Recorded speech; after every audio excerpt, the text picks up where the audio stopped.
Darian Fenton. Thank you, Mr. Speaker. Well, I'm delighted to make a contribution after that expert on industrial relations, the chair of the Transport and Industrial Relations Select Committee. My goodness, have we learned a lot about workers' rights and employers' rights and all sorts of things through the bills that we've been through in the last few weeks? I mean, my goodness. And I think he just said it all, really, about his experience. Now, Mr. Speaker, we did support this bill at the beginning because we thought it was a bit harmless. But I did say some things in my first reading speech, and I haven't changed my mind, because what I said in my first reading speech was this is a completely unnecessary bill. And I don't doubt that the member, the Honourable Tau Henare, meant well. He meant well. But he was basing it on his experience. His experience as the only clerical workers' union organiser that ever got sacked in the whole history of the country, which was like 25, 30 years ago. And things have changed massively since. Things have changed, Mr. Speaker. You know, his experience is so different. What he doesn't seem to understand is that today union membership's voluntary. Today, union membership's voluntary. That means workers are free. They are free to join or not join unions. And it means if they don't agree with the decisions of their unions or their fellow union members, they can resign. They're not captured.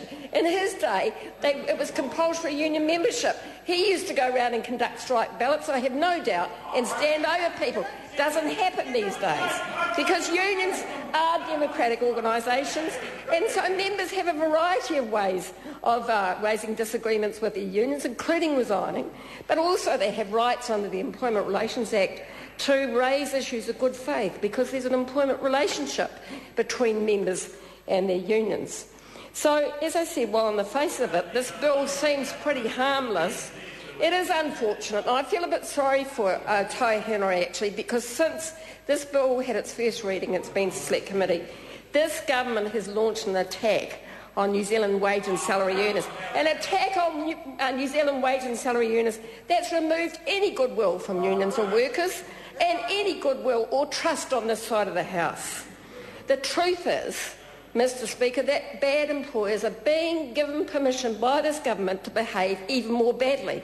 Now, I accept that most employers are good employers, but we are legislating through a whole range of bills, including this one, for bad employers. And when you combine this bill with the other pieces of legislation that are coming through, that are on the order paper, the meals and rest breaks take away your rights legislation, the 90 days fire at will legislation, the Holidays Act, sell your holidays legislation. When you combine all of those things, this bill is a lot less innocuous than it seemed and that the member would have us believe.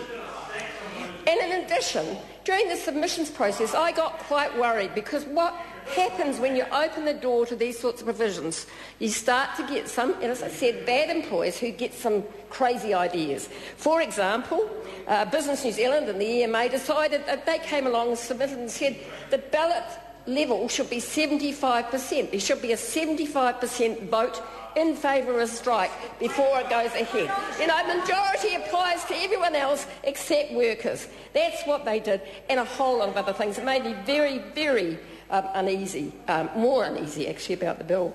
I do want to acknowledge that the bill has been improved in Select Committee, and I support some of the changes, and I'm greatly relieved about that, actually. And I want to record my thanks to the officials and the clerks and the department for their advice and assistance for making this bill make at least a little bit of sense. It doesn't make a lot of sense.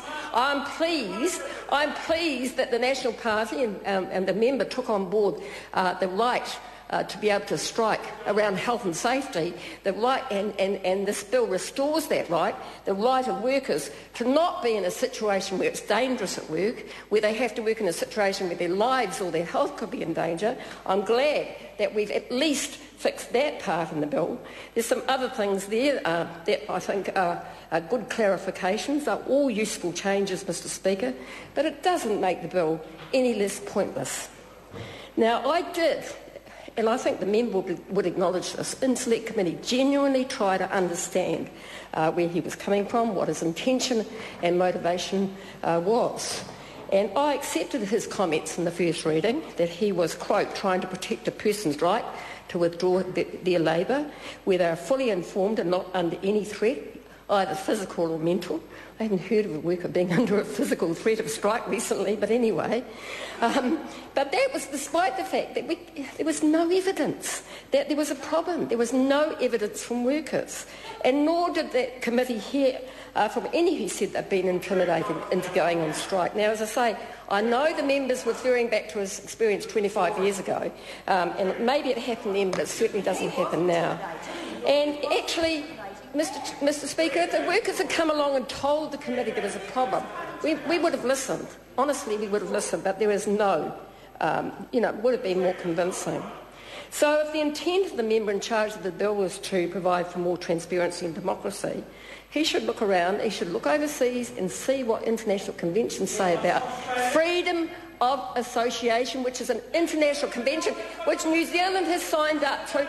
Your Minister, Kate Wilkinson, goes off to the ILO and makes big speeches about New Zealand signing up to fundamental conventions, and here we are with a bill that will interfere with the right of both, first of all, workers' organisations, but then employers' organisations as well, to interfere with their right to run their organisations democratically. And as I said, when you combine this with the government's proposals on restriction of access,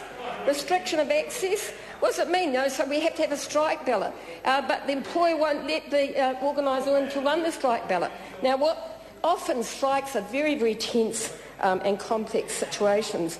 And actually, even though the member and the chair of the committee, David Bennett, doesn't believe this, unions are often than not involved in solving tensions and difficulties, not creating them. But the ability to deny access is only going to create more escalation. And actually, while I'm talking about strikes, let's talk about the problem we have in New Zealand today with escalating strike action.